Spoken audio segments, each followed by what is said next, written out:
Halo semuanya, kita sedang berada di Stadion UNS dan sedang bersama dengan Mas Diki. Ya, Mas Diki. Ya.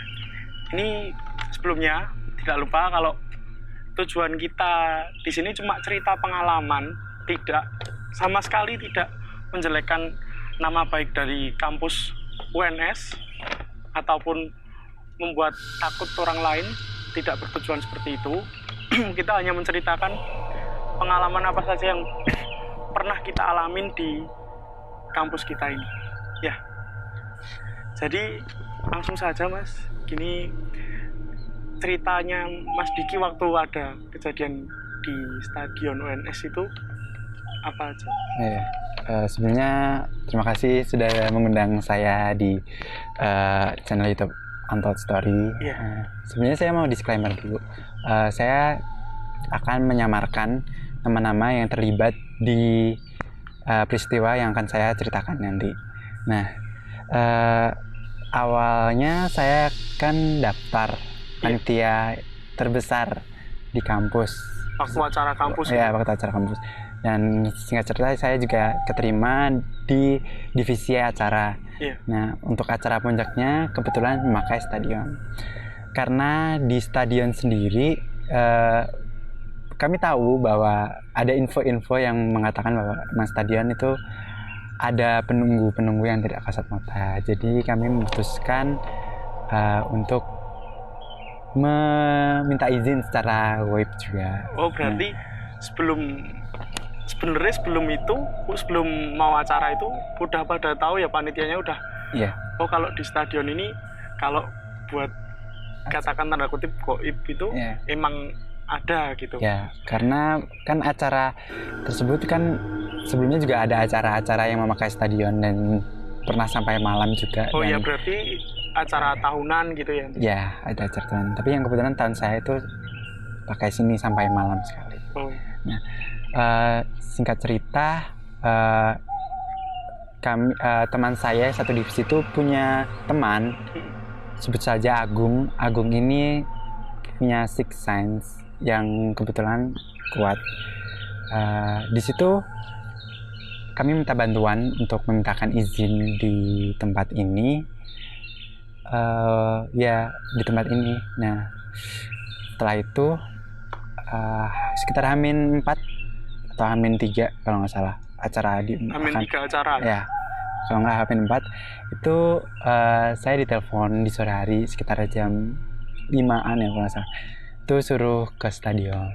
Nah, di situ ternyata sudah ada ketua panitia saya, si Agung ini, terus SC dari ketua panitia saya, terus ada PJ dari divisi logistik, dan saya juga bersama teman saya yang satu wanita. Nah, si wanita ini kebetulan sedang haid, dia takut, jadi dia memutuskan untuk pulang dulu. Ya, kebetulan dia sedikit peka juga terhadap. Makanya dia ngerasain aku kalau di sini takut gitu. Nggak enak mungkin ya. Nah, saya itu juga ternyata setelah saya sampai itu juga ada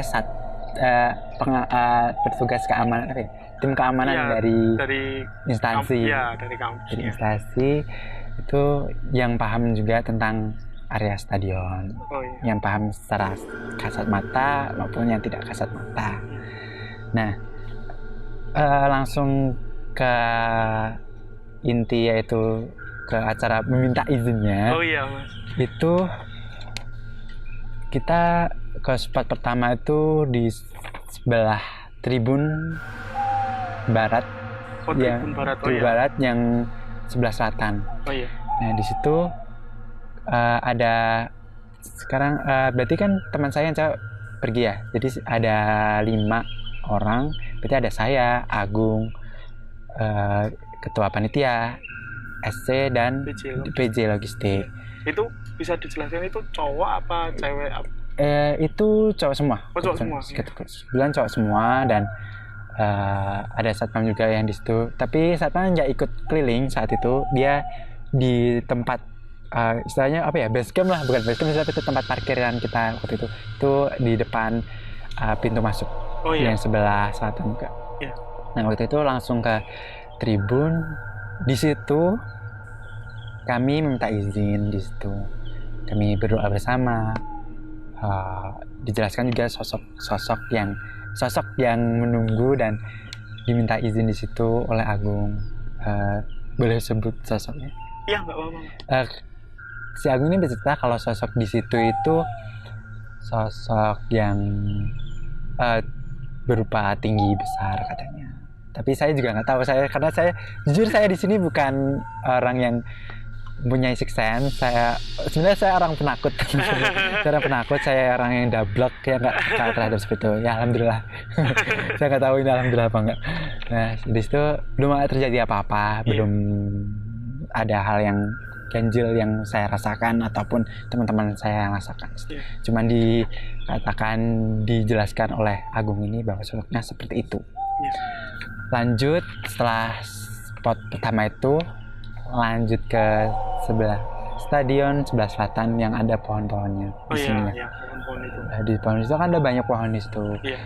Itu sambil jalan ke suatu pohon yang saya lihat itu, waktu itu kan jam 5 ya, tapi saya rasa itu pohon itu yang memang saya lihat tuh kayak paling gelap gitu. Iya. Ya, memang gelap auranya dan memang gelap gitu loh. Dari nggak tahu dari pohon-pohon lainnya kulitnya gitu. Dari pohon lainnya tuh kayak kulitnya kenapa gelap sendiri, maksudnya ya nggak tahu ya, saya juga nggak paham seperti itu. Di situ dijelaskan sambil jalan, di situ banyak wanita katanya. Iya. Banyak wanita, saya nggak tahu wanita seperti apa yang dimaksud oleh Agung ini. Nah lalu kami di situ sebelum berdoa, itu ada ya di pohon hitam itu kami istilahnya ditantang, bukan ditantang ya, ditantang sih kayaknya ya. Si Agung ini minta ada yang membuktikan gitu.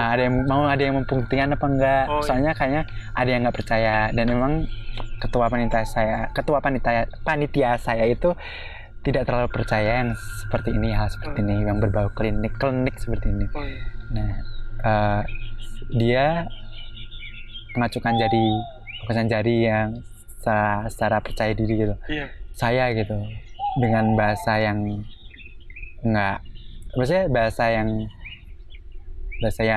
ya mungkin buat mereka kurang sopan ya, karena saya nggak tahu. Karena sedikit mantang, jadi dia yang pertama mengacungkan diri. Terus waktu itu pembuktian itu nggak ditinggal Mas, jadi nggak ditinggal seorang diri di situ, nggak, tapi kayak dikasih jarak. Ya. Berarti cuma dijauhin gitu ya, aja. Dijauhin aja pun itu waktunya nggak lama, bahkan nggak ada 5 menit di situ. Lalu udah kan pembuktiannya, langsung dipanggil lah ke jogging track. Kan waktu itu kan di jarak antara pohon sama jogging track itu ada jaraknya, jadi terus ke jogging track bilang gimana, ada apa yang dirasain, kayak nggak enak. Dia ketua panitia saya itu bilang nggak enak di sebelah leher. Terus dijelasin lah kata si Agung ini itu, bahwa memang saat itu dia karena memang mungkin katanya sedikit melantang atau gini. Itu yang jadi penjelasannya si Agung ini loh. Saya nggak tahu, jadi saya hanya menceritakannya. Saya nggak dijelasin sosok apa sih yang ada di sini. Ya. Di situ saya nggak dijelaskan sosok apa yang di sini. Jadi setelah itu kami melingkar secara bersama-sama. Sebenarnya kan tadi juga di spot pertama juga melingkar. Mendoakan bersama-sama. Nggak melingkar siapa, kayak ya bersama-sama mendoakan lah, berdoa di sana. Bukan mendoakan, berdoa, terus teman minta izin juga berdoa. Kenapa sih juga harus PJ? Karena memang kita kan yang punya tanggung jawab gitu katanya. Yang punya tanggung jawab lebih besar gitu ya. Di situ kita doa bareng-bareng. Terus si Agung ini juga berdoa juga di situ, mendoakan gimana, minta izin secara batinnya. Lanjut dari situ, sebenarnya pas di spot situ saya nggak tahu, saya merasakan hal yang termasuknya ganjil juga. Tangan saya benar-benar kedua telapak tangan saya ini merasakan dingin, teman-teman. Dingin? Iya, dingin. Gitu. Saya nggak tahu, hanya telapak tangan saya yang keduanya itu dingin. Saya nggak tau itu kenapa. Saya berusaha untuk, mungkin saya kecapean, mungkin karena saya positive thinking dengan logika, dengan akal sehat saya mencerna. Tapi saya aneh gitu. aneh ya, kenapa cuma tangan? Kalau saya kecapean sebenarnya dingin itu nggak hanya di tangan, Iya. tapi tangan mungkin di leher atau di perut atau di kaki malah. Nah, saya merasakan itu, terus saya kebas-kebasin. Itu kalau boleh tahu teman-teman yang lainnya gitu juga ngerasain kayak gitu apa cuma Mas Diki aja? Kebetulan di situ saya tuh cerita sama PJ logistik saya, malah dia yang godain saya, kenapa itu gitu. Jadi saya nggak tahu kenapa itu dia kebas aja, tapi saya nggak berani, kan saya emang orangnya penakut ya teman-teman. Iya. Sama si Agung saya nggak berani, kenapa ya ini tangan saya kok dingin tuh, saya nggak berani tanya. Iya, nggak berani tanya. Saya nggak tahu sih, belum tahu sebab akibat dari tangan saya dingin itu kenapa. Nah, setelah itu kami ke spot yang terakhir, yaitu di tribun timur yang ada pohonnya. Kebetulan di sini ya pohonnya di sini. Itu dijelasin, malah di situ dijelasin dulu sosoknya sama si Agung. Saya nggak tahu kenapa sosoknya itu dijelasin sama si Agung terlebih dahulu. Menjelasin sosok kenapa malah nggak berdoa itu malah dijelasin dulu. Jadi sosok di sini itu katanya yang kuat ya, juga termasuk kuat itu. Yang di pohon itu sebenarnya itu rumahnya ya, kata si Agung itu rumahnya yang sosok yang kuat ini. Dia ngejelasin kalau sosok ini tuh wujudnya seperti boleh nggak apa-apa, buta hijau ya kalian. Genderuwo buta hijau ya, besar tinggi ya, tinggi wanita. Iya. Wanita ya? Iya. Wanita, dan itu katanya punya payudara yang besar. Iya. Yang besar, ukurannya besar, dan giginya, taringnya panjang. Iya. Gitu. Dari Agung itu menjelaskan itu, dan terus dijelasin kalau di jogging track itu juga ada, katanya ada anak kecil yang suka lari-lari. Nah, di situ setelah itu biasa sih, tangan saya masih dingin saat itu. Pas kondisi dari sana ke sini masih dingin, nggak tahu kenapa. Dan di situ si Agung bilang berdoa bareng-bareng, tapi yang di sini setelah berdoa bareng-bareng itu saya disuruh untuk berdoa sendiri. Nah, di situ saya berdoa sendiri di sebelah sana, di bawah pohon langsung saya berdoa, minta izin Al-Fatihah. Saya Muslim, dan jadi saya berdoa dengan kepercayaan saya. Itu sebenarnya ganti-gantian juga, dari SC pun juga berdoa kalau nggak salah, ketua panitia ya. PJ logistik nggak? Pokoknya tiap orang yang kesana juga disuruh emang izin gitu ya. Terus habis kejadian itu, habis kondisi izin itu ada cerita lagi gitu apa enggak? Setelah itu bareng-bareng berdoanya bersama-sama. Setelah itu kami berlima ya, jadi berlima sama Agung itu lanjut, disuruh dipanggil sama satpamnya, lu kesini. Iya. Situ disuruh ke tadi tempat parkir yang kami naruh motor ya. Ke sana lewat jogging track, terus pelan-pelan sih, maksudnya ya biar mungkin menumbuhkan rasa keberanian buat nanti hari-hari atau nggak tahu. Saya nggak tahu ya, sebenarnya tangan saya masih dingin. Saya tuh malah merasa nggak dingin tuh udah keluar dari stadion. Setelah keluar dari itu baru berasa tidak dingin. Udah tangan saya biasa aja gitu. Terus lanjut ke parkiran tadi, si satpam bilang kalau katanya ada yang ngikutin, makanya suruh ke itu tadi, ke tempat parkir tadi. Ya. Terus si Agung jelasin kalau itu ternyata yang mengikuti itu bukan sosok dari sini, tapi sosok yang jagain si Agung ini. Oh, berarti yang ngikutin si Agung itu dari tadi ngikutin, dikira satpamnya kalau itu yang sosok di sini gitu ya. Pokoknya ada yang ngikutin, terus ternyata itu sosok yang istilahnya jagain si Agung ini. Ada 3 sosok kan. Saya nggak tahu sih sosoknya seperti apa, belum cerita juga. Terus waktu itu dijelasin sama satpam, ternyata juga satpamnya juga mempunyai indera keenam atau sixth sense.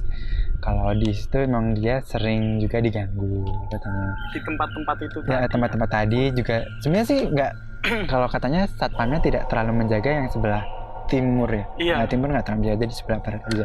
Ya biasalah patroli. Iya, Ya. patroli. Satpamnya katanya di tribun itu katanya ada wanita juga, nggak tahu sih. Katanya ada wanita juga. Yang satpamnya bilang itu. Tapi saya sedikit lupa dengan cerita itu ya.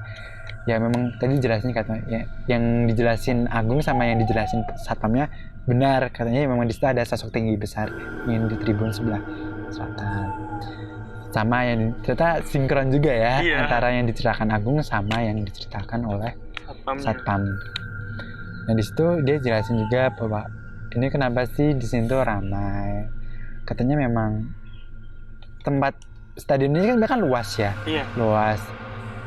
Si satpam ini mengatakan kalau memang katanya kalau ingin membuang sesuatu yang sifatnya negatif atau yang Iya.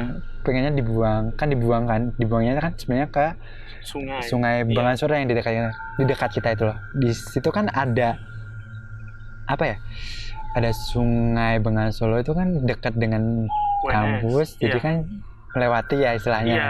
Jadinya malah kebuangnya katanya ke stadion. Jatuhnya gitu. Jatuhnya ke stadion katanya. Terus SC saya itu ngasih feedback dari perkataan si satpam tadi. Ternyata dia tadi juga lihat ada cahaya, nggak tahu warna apa, ada cahaya katanya ya jatuh gitu di lapang dari langit. Dari langit. Iya, kata dari atas langit tuh kayak ada cahaya itu, tapi cuma sekelebat atau si SC ini juga lihat. Katanya waktu itu kan ya kan udah jam 5 ya, otomatis kalau dari udah 3 tempat untuk diminta izin ya udah waktu maghrib, bener-bener udah maghrib, malah udah azan kalau nggak salah NH itu. Karena udah azan, terus memang katanya dijelasin kalau memang waktu-waktu itu adalah waktu-waktu yang mereka muncul. Itu sih kalau dari cerita saya. Terus alhamdulillah di hari acara lancar, sampai malam nggak ada halangan apapun, yang cuma hujan katanya. Hujan itu. Terus waktu hari H itu kami mengadakan selamatan lah, kecil-kecilan istilahnya, buat ya minta izin untuk ya biar berkah lah acaranya. Acaranya itu sampai malam, sampai jam 12. Acaranya yang pas hari acara ya, acara puncak gitu ya. Acara puncaknya itu sampai malam. Ya berarti itu buat selama acara pun panitia nggak ngerasain gimana atau ada yang keganggu nggak ada. Kalau dari cerita-cerita yang saya dengar ya juga dari mulut ke mulut juga sih, ya mulut ke mulut juga, itu ada salah satu divisi yang katanya tuh sebenarnya tuh divisi produksi kalau nggak salah. Divisi produksi itu dia itu sebenarnya orangnya tidak di situ, tapi ada divisi keamanan yang lihat tuh ada di situ. Dia tuh kayak humas kalau nggak divisi lain, humas atau nggak keamanan, itu lihat ada di situ si katanya tuh yang divisi produksi itu cewek itu sebenarnya nggak ada di situ. Terus disamperin lah sama yang divisi keamanan tadi, dia udah duduk sama udah berdua gitu loh. Katanya udah ditanya-tanyain, ngobrol tapi masih diem aja. Ya udah terus ditinggal sama yang divisi keamanan tadi. Yang si divisi keamanan itu nggak ngerasa apa-apa, tapi tahu-tahu si divisi produksi ini, si divisi keamanan ini lihat si yang cewek divisi produksi itu nggak ada di situ. Udah nggak ada di situ tapi di tempat lain. Berarti gini, dia pertama dikira itu emang temennya cewek gitu, terus disamperin, terus habis ditinggal gitu, loh kok di sini ternyata gitu. Jadi gitu kayak wow, sebenarnya ada ya sebenarnya. Kata si Agung, sebenarnya Agung juga pas hari acara dia datang untuk menjaga katanya. Kayak bukan jagain, sampai mengontrol lah istilahnya yang katanya di sini, karena emang katanya banyak gangguan, sampai dia katanya nahan pipis gitu loh katanya. Untuk biar nggak tahu, katanya buat nahan hujan atau apa, nggak tahu sih. Itu sih dari saya. Jadi itu kalau pengalaman saya pribadi yaitu ya tangan dingin dari spot yang kedua tadi sampai saya keluar stadion benar-benar keluar stadion itu baru merasa tidak dingin. Udah sih itu dari saya. Ya kalau buat pesan dari Mas Diki gitu ada nggak buat penonton semuanya misal? Sebenarnya ya gimana ya? Saya gini loh, kita memberikan cerita seperti ini, sharing cerita seperti ini itu bukan berarti kita tuh menjelekkan nama instansi, suatu instansi atau apa ya nama-nama kampus iya. ya. Sebenarnya kita ini biar apa ya, menghargai apa ya, budaya, nilai luhur, mungkin apa yang kepercayaan yang memang sudah ada sejak dari dulu kan. Jadi kan kayak lebih menghargai suatu, lebih sopan, lebih menghargai di suatu tempat agar tidak apa ya, agar ya lebih arif lah menjalani hidup. Ya ditambah juga kalau kita itu hidup kan juga berdampingan kan ya Mas ya. Maksudnya kita manusia kalau ada jin, setan dan lain-lainnya itu juga ada. Misalkan kalian tidak percaya ya nggak apa-apa, tapi jangan menantang atau menjelekkan yang lain gitu aja. Kayak dari contoh yang kejadian tadi, pertama kata-katanya mungkin agak menantang, akhirnya pas waktu ditinggal sama temen-temennya agak keganggu, agak ada gangguan gitu itulah. Makanya mungkin kalau kedepannya buat penonton, buat teman-teman semuanya, jangan sampai menantang hal-hal yang mungkin kita tidak percaya atau kita tidak bisa lihat. Jangan sampai ditantang gitu. Pokoknya main aman aja. Sebenarnya juga amanat dari tadi loh, yang menantang tadi itu sebenarnya apapun kepercayaan orang lain, apapun yang bukan kepercayaan, apa yang dipercaya, apa yang diyakini itu ya, kalaupun orang-orang itu punya beda pendapat itu ya dihargain. Mungkin karena tidak percaya untuk hal-hal yang seperti ini ya tetap hargain aja, tetap respect gitu. Jangan malah menentang atau malah ngejek, membuli. Kan memang karena pelajarannya ini ya saling menghargai sih sebenarnya, apapun itu pendapat orang lain. Ya udah kalau gitu saya sendiri minta maaf Mas kalau misal ada salah waktu ini tadi. Terus juga terima kasih udah mau bagi ceritanya. Mungkin cukup sekian dan terima kasih. Dadah.